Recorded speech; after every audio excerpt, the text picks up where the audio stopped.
अस्सलाम वालेकुम बच्चों। ये वीडियो मैं क्लास 7th और 8th के लिए कंबाइन वीडियो बना रही हूँ। ग्रामर का वीडियो है। हम उर्दू शायरी पढ़ रहे हैं और उसके अलग अलग किस्में पढ़ रहे हैं, जिसमें से हमने 2-4 पढ़ लिए हैं। आज हम उसकी और एक किस्म पढ़ेंगे जिसे हम गज़ल बोलते हैं। अक्सर आपने गज़ल के बारे में सुना होगा। आज मैं आपको बता दूँगी कि ये गज़ल उर्दू शायरी में कैसे आई और गज़ल में कौन कौन से मौजू होते हैं, गज़ल को कैसे लिखा जाता है। ठीक है, चलिए शुरू करते हैं। गज़ल उर्दू शायरी की सबसे मकबूल सनफ़ सखन है।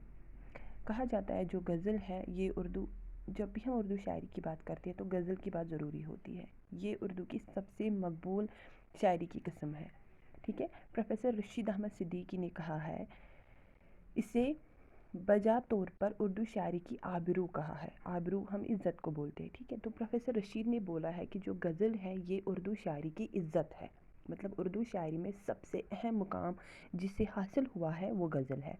ठीक है, उर्दू में जब से तनकीद का बाकायदा आगाज़ हुआ है उस वक्त से लेकर अब तक गज़ल तरह तरह के एतराज़ात का निशाना बनती रही है। जब से उर्दू शायरी का आगाज़ हुआ है हमने देखा है ये जो गज़ल है हर तरह से इसको एतराज़ किया गया है, लेकिन इसकी मकबूलियत कम होने के बजाय हर बार बढ़ती ही गई।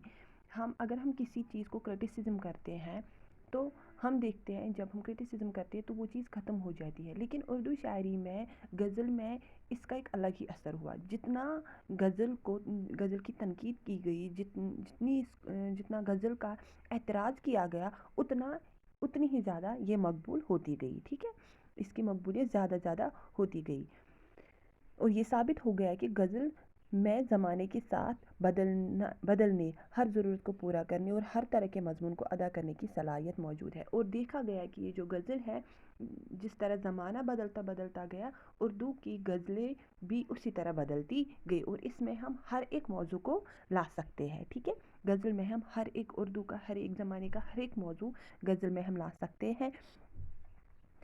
अब तो ये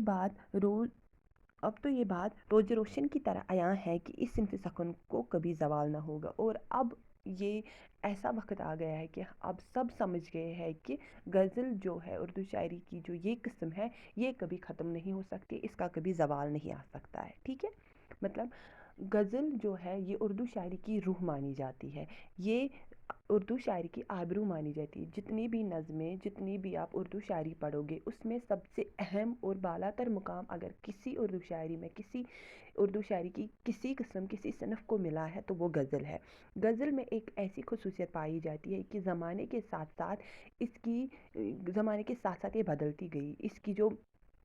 इसमें हम ज़माने का हर एक मौजू, हर एक अपनी सोशल लाइफ, किसी भी मौजू पे हम आज गज़ल लिख सकते हैं। पहले क्या होता था, पहले ज़माने में जब उर्दू शायरी का आगाज़ हुआ, जब गज़ल का आगाज़ हुआ तो गज़लों में अक्सर हम प्यार मोहब्बत की बातें करते थे, लेकिन धीरे धीरे इसमें बहुत सारी चेंजेस आई, बहुत सारा बदलाव आ गया और आज हम देखते हैं कि गज़ल में हम हर तरह का मौजू ला सकते हैं। ठीक है, गज़ल, अब मैं आपको बता दूँ कि गज़ल असल में कहाँ से आए और इस हर्फ जो गज़ल है इस लफ्ज़ का क्या मतलब है। ठीक है, गज़ल अरबी ज़बान का लफ्ज़ है और इसके माने हैं औरतों से बातें करना। ठीक है, ये अरबी ज़बान का लफ्ज़ है और इसका जो माने है वो है औरतों से बातें करना या औरतों की बातें करना। ठीक है, इस सिनफ को गज़ल का नाम इसलिए दिया गया कि हुस्न इश्क ही इसका मौजू होता है। ठीक है,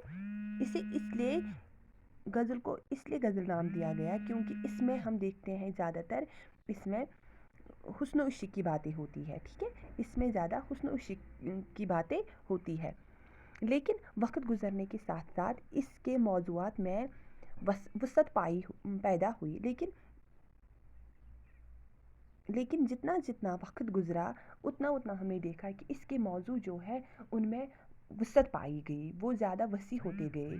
अब हम गज़ल में सिर्फ हुस्न और इश्क या औरतों से बातें नहीं करते हैं, बल्कि हम ज़माने का हर एक मौजू गज़ल में ला सकते हैं और आज गज़ल में हर तरह के मज़मून को पेश करने की गुंजाइश होती है। आज के गज़लों में हम ज़माने का हर एक मौजू ला सकते हैं, हर एक मज़मून को पेश कर सकते हैं। कल हम पढ़ेंगे कि गज़ल का आगाज़ कैसे हो, गज़ल के इर्तिका के बारे में, गज़ल के आगाज़ के